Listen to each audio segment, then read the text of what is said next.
कहिलेकाहीँ मानिसको मृत्यु कुनै ठूलो कारणले हुँदैन, एउटा सानो गल्तीले हुन्छ, एउटा गलत नम्बरले। रात परिरहेको थियो, काठमाडौँका गल्लीहरू सामान्य जस्तै देखिन्थे, तर एउटा फोन बज्यो। गलत नम्बर, तर त्यो आवाजमा केही थियो, टोन, अहङ्कार वा गलत बुझाइ। कोस त किन फोन गरेको? शब्दहरू ठोकिन थाले, आवाजहरू चर्किन थाले र एकछिनमै साधारण कुराकानी इगोको युद्ध बन्यो।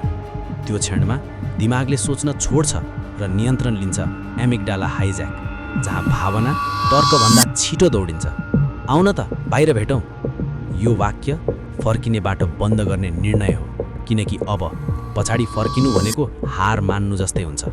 दुवै पक्ष हिँडिरहेका छन्, तर बाहिरभन्दा भित्र झन् ठुलो युद्ध चलिरहेको छ। जाने कि नजाने, शान्त बस्ने कि देखाइदिने। अनि जब मानिस एक्लो हुँदैन, उसले आफैलाई बिर्सन्छ। डी-इन्डिभिजुएसन, जहाँ जिम्मेवारी हराउँछ र आक्रोश बढ्छ। त्यो एक सेकेन्ड जहाँ कसैले सोचेन अब के हुन्छ, र त्यसपछि सबै कुरा रोकियो।